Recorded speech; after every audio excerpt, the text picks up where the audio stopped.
Salut les anacalypsiens, bienvenue dans cette nouvelle vidéo.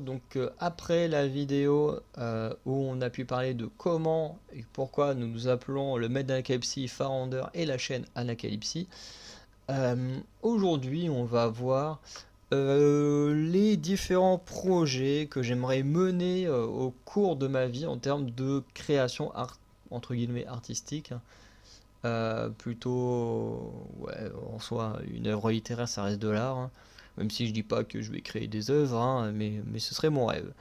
Voilà, on va surtout se concentrer là-dessus, euh, plus que sur l'aspect vidéo, ça on pourra en revenir un jour dans d'autres vidéos. Donc hop, je lance l'enregistrement de mon écran, on est bon. Donc là vous avez un traitement de texte avec, voilà, il y aura pas tout, il y aura pas tout parce que ça c'est un ancien fichier que j'avais qui me servait à la base à créer ma chronologie, donc qui sera la vidéo suivante, la chronologie dans mes histoires, comment je crée ma chronologie puisque c'est le moment actuel où j'en suis sur la chronologie.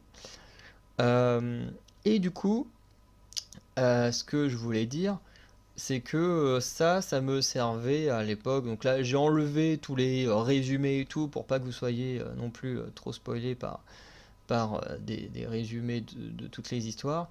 Mais en soi, il manque des choses dans le sens où c'est un vieux fichier et qu'en fait, le seul fichier à jour, bah, c'est la chronologie que vous verrez dans la prochaine vidéo. Où là, il y a vraiment tout. Voilà, jusqu'aux dernières histoires que j'ai inventées il y a un an. Ouais, parce que c'est vrai que les dernières histoires qui sont venues en tête, c'était quand je faisais mon job étudiant l'année dernière, au même moment, voilà. Et du coup, il n'y a que dans cette chronologie qu'il y a là, mais du coup, il faudrait que je revoie les 70 pages, que je redécortique tout pour vous montrer absolument tout. Donc là, c'est les idées vraiment globales, principales, que vous allez voir. Et voilà, je mentionnerai peut-être un ou deux autres détails en soi, mais en soi, ce qu'il y a là est déjà suffisant et déjà euh, beaucoup de choses très intéressantes pour moi à vous présenter et beaucoup de travail. Vous comprendrez également pourquoi est-ce que bah, des fois il y a des vidéos qui mettent du temps à arriver parce que bah, entre les cours, parfois les cours le travail, des fois les cours le travail le stage, plus les vidéos, plus aussi bah faut avancer là-dessus parce que ça c'est vraiment un rêve de pouvoir publier un jour au moins un bouquin, ce serait un rêve. Pour un ancien étudiant littéraire comme moi, ce serait un putain de rêve qui adore lire et tout. Ce serait un gros kiff de pouvoir un jour publier mon propre livre. Et du coup, comment dire, et du coup, bah voilà, présenter ça, ce que j'ai oublié, ce que je voulais dire. Donc, le principe, c'est d'avoir une histoire globale de 8 tomes. Alors pourquoi 8? Parce que 8 c'est mon chiffre fétiche. Voilà, tout simplement. C'est tout con, mais c'est comme ça. Avec des histoires. Alors là, ça a changé. Notamment, on voit que c'est un vieux fichier, puisque bah, techniquement, ce tome 1, La traversée du temps, donc c'est juste un tome où effectivement chaque chapitre équivaut à une époque différente où on suit les héros vivre différentes aventures.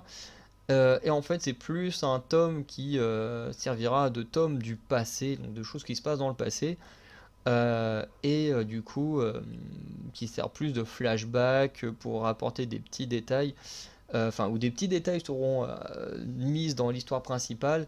Et du coup, bah, on a ce tome-là, que aujourd'hui j'appelle le tome 0, qui globalement détaille plus les futurs flashbacks.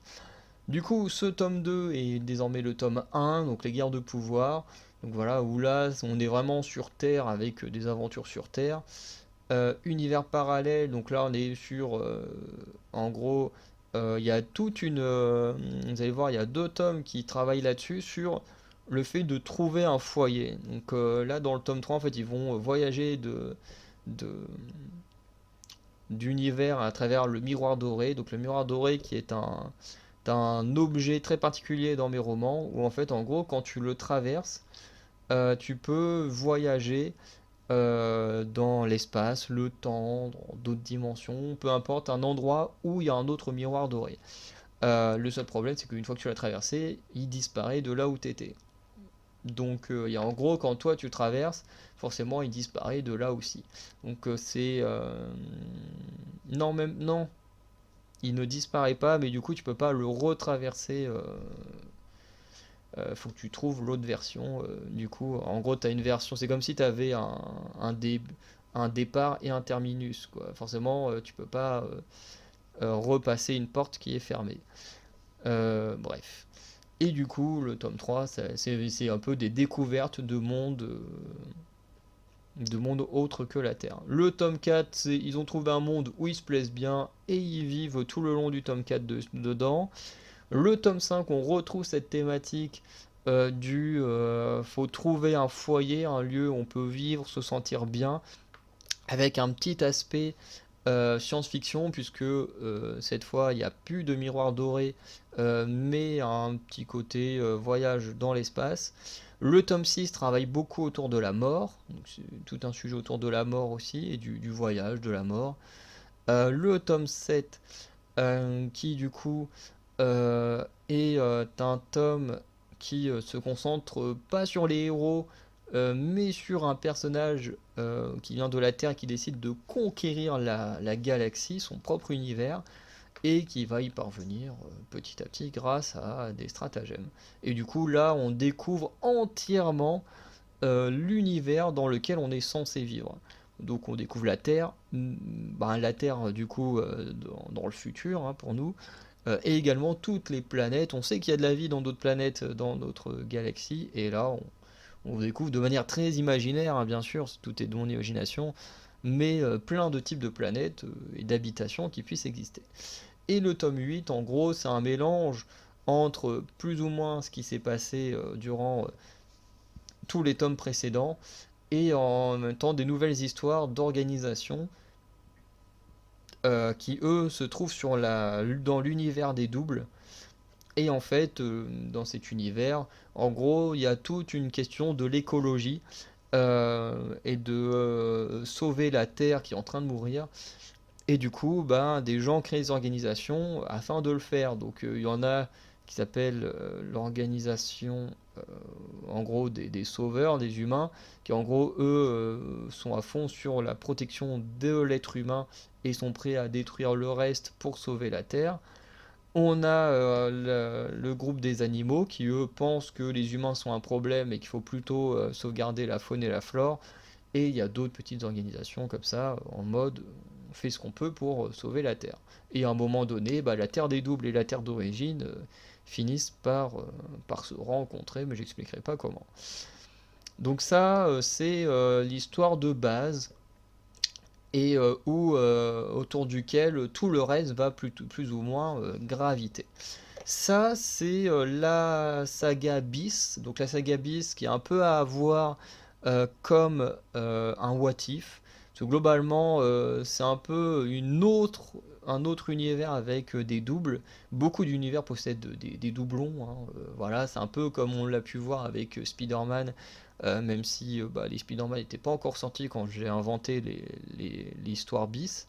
Mais ça reprend un peu ce même système où en fait dans tous les univers, il y a un Spider-Man dans chaque univers. Pareil dans les comics, hein, ce truc de Spider-Man, enfin du Spider-Verse, à la base, c'est un truc qui existe dans les comics depuis un moment avec le Captain Britain, où tu as le Captain Britain et tu as une société plus ou moins avec toutes les versions du Britain dans d'autres dimensions. Et là, c'est un peu pareil. Beaucoup de personnages de l'histoire de base ont des doublons dans tous les autres univers. Et du coup, notamment dans l'histoire bis, où l'histoire bis, on voit un petit peu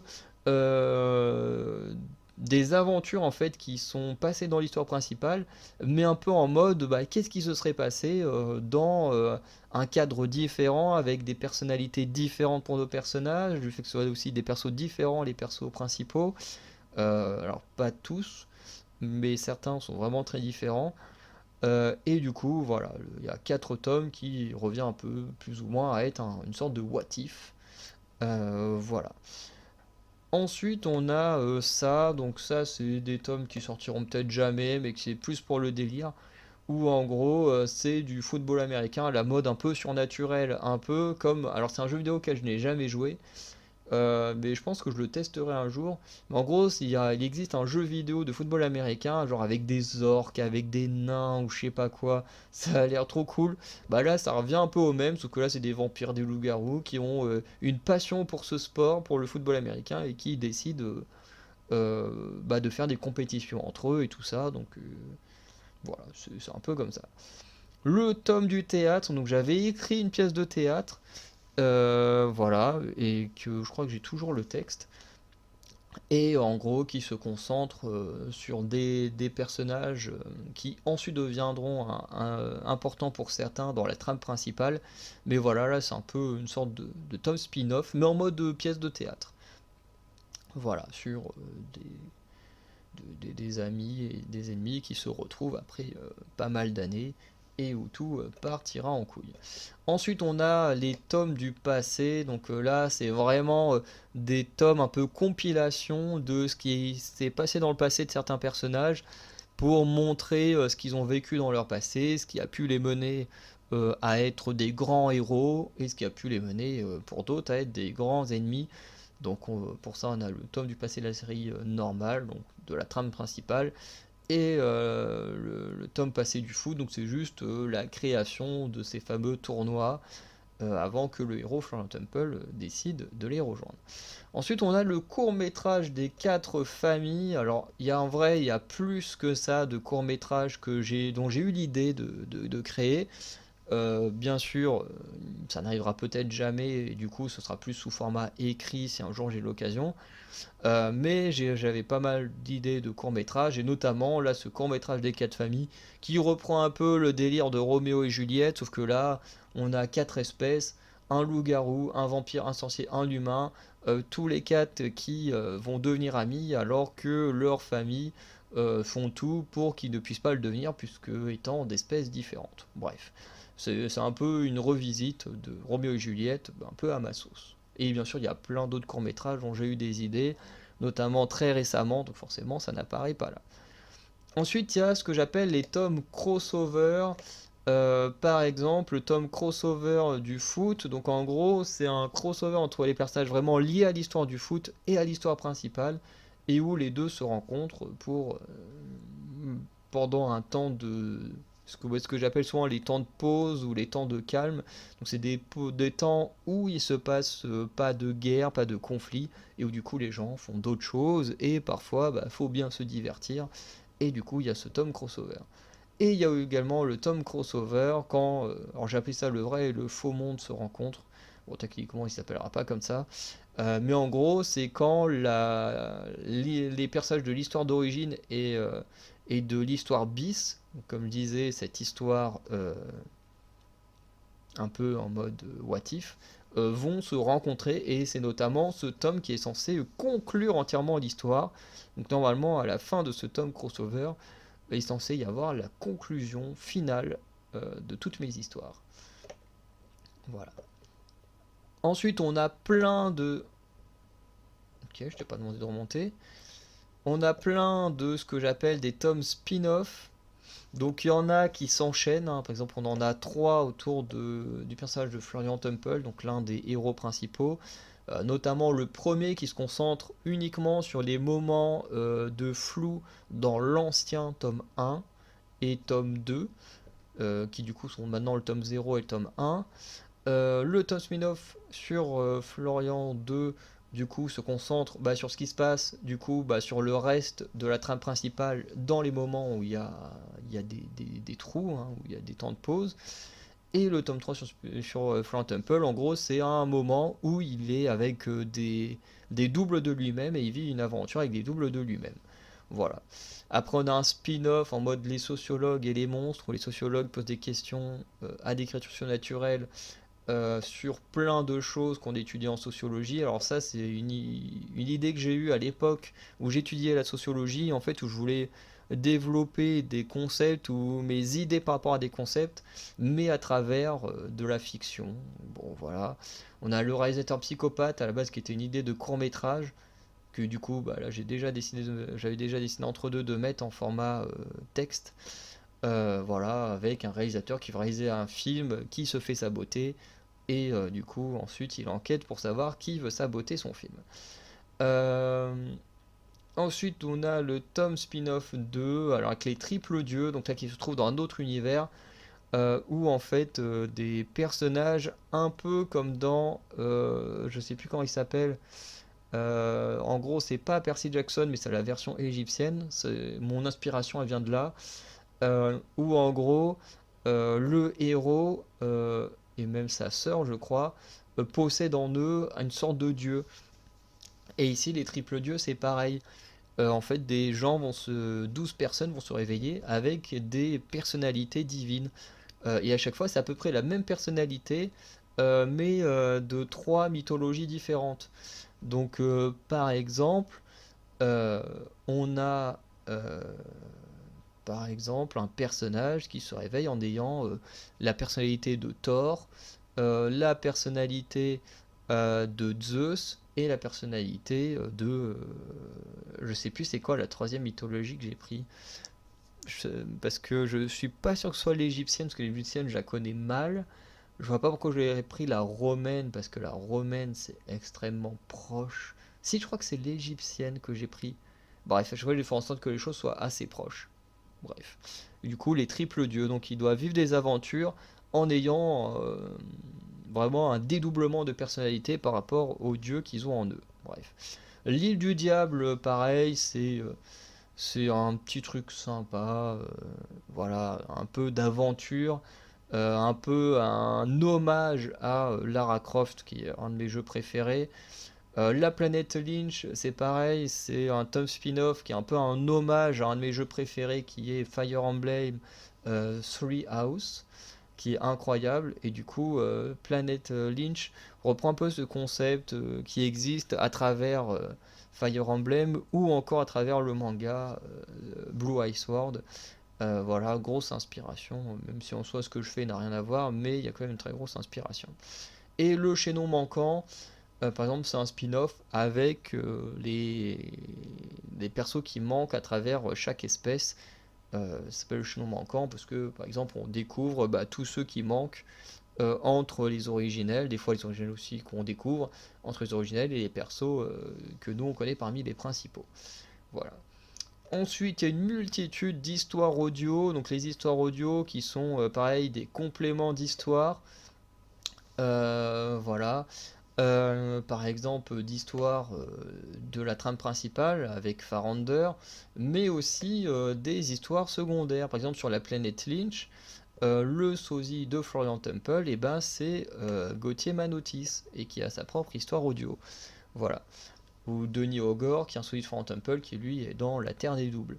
Bref. Et en gros, ce sont un peu des compléments d'histoire, mais en mode petite histoire audio, que normalement, du coup, ce sont normalement des mini-histoires que tu peux écouter, un peu comme un livre audio, mais sauf que là, ce seront mini-histoires, ou qui peuvent être imagées sur YouTube, tout ça, ou également écrits en compilation de petites histoires.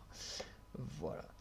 Et on a aussi l'idée d'un film que j'avais pendant un temps, d'un roi trop aimé, donc c'était une histoire de conflit entre deux frères, de liens avec des enfants et tout, enfin bref, une histoire assez glauque que je trouvais plutôt sympa. Une petite série télé que je voulais créer sur ce que j'appelle les 8 péchés, c'est une sorte de sitcom entre une famille de 8 demi-frères et sœurs qui ont le même père mais pas les mêmes mères, parce que le père était voilà, un chaud lapin, et voilà, et qui allait vivre des histoires avec des caractérisations très précises en fonction des péchés capitaux. Bien sûr, il y en a 7, les persos sont 8 parce que j'ai rajouté le mensonge dans les péchés capitaux, même si ce n'en est pas un.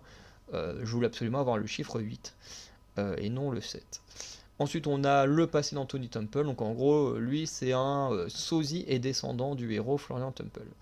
Et forcément, bon, là, j'ai mis les RPG, ce qui, voilà, normalement, est plus les jeux de rôle, voilà, que je voulais créer. Euh, voilà. En sachant qu'en plus de tout ça, comme je l'ai dit, il y a plusieurs univers dans mes romans. En tout, il y en a une cinquantaine, et en gros, là, on ne le voit pas ici, mais il y a également des petites histoires, des compilations d'histoires Donc ce sera sûrement un tome complet de compilation d'histoire, ou peut-être plusieurs tomes de compilation d'histoire, de ce qui se passe dans les autres univers. Donc chaque univers dont on entend parler dans le tome 8 de la trame principale, entre guillemets, est devenu aujourd'hui le tome 7, du coup, tous ces univers ont une petite histoire qui permet de développer un peu l'essence de ce que pourrait être cet univers. Voilà. Donc voilà un peu tout l'aspect créatif qu'il y a chez moi, voilà, que j'essaye de mettre en place. Donc on va fermer ça, arrêter l'enregistrement. Ok, il va pas s'arrêter lui. Hop là. Du coup, euh, c'est un peu ce que je rêverais de mettre en place. Je sais très bien que j'aurai jamais le temps de mettre tout ça en place dans ma vie. Mais bon, ça fait quand même office d'archive tout ça. Et ce serait trop cool, sans compter une envie que j'ai, c'est que on a un univers développé dans le sens où là je l'ai pas mis en avant, mais il y a aussi le maître d'Anacalypsie ou encore un ami à moi qui ont créé des personnages dans mon univers et qui pourraient développer également des spin-offs à travers des histoires que vivraient leurs personnages en dehors de la trame principale et de ce qu'ils pourraient faire dans les spin-offs où ils apparaissent. Voilà, donc l'un qui étant un originel d'une espèce d'hybride et l'autre étant le roi des démons de tous les univers, mais qui ne se comporte pas réellement comme un démon. Voilà. Et à la base, j'avais un troisième ami aussi qui devait en faire, mais comme on se parle plus, je ne sais même pas pourquoi, mais comme on se parle plus, et lui, voilà, ça dégage. Voilà un peu mon envie, mes idées, parce que c'est vrai que des fois je commence à écrire des choses et puis je vais regarder un film ou lire un truc et puis ça va m'inspirer d'autres histoires, parce que de toute façon c'est impossible d'écrire sans être inspiré par d'autres choses, hein, et ça se ressentira dans mon écriture qu'il y a beaucoup d'inspiration, de clins d'œil, et, euh, et voilà, vous allez le voir même dans, à travers la chronologie que je suis en train de créer, qu'il y a déjà un aspect clin d'œil. Voilà, parce que j'aime bien le côté easter eggs et tout, je trouve ça cool. Bref, on va arrêter la vidéo là avec mes projets que je rêverais de mettre en place. Le mot rêverais est vraiment le mot clé de la phrase, hein. Si ça se trouve, jamais rien de tout ça ne sortira. Et en gros, j'écris juste pour le plaisir, parce que ça me fait vraiment du bien d'écrire des histoires fictives. Donc voilà. Donc n'hésitez pas à me dire ce que vous pensez de tout ça. Si vous aussi vous créez, n'hésitez pas à me le dire, hein. Je trouve ça hyper intéressant. Et peut-être qu'un jour, si on prend de l'ampleur, ça pourrait être cool de mettre en avant vos propres créations également. Et voilà, sinon, je vous souhaite une bonne journée, une bonne soirée. Et je vous dis à très bientôt pour de nouvelles vidéos, notamment la prochaine concernant la création sera autour euh, de ce que je suis en train d'écrire actuellement, soit la chronologie, afin que mon univers soit le plus euh, cohérent possible. Voilà. Donc à nouveau, je vous souhaite une bonne journée, bonne soirée. Ciao.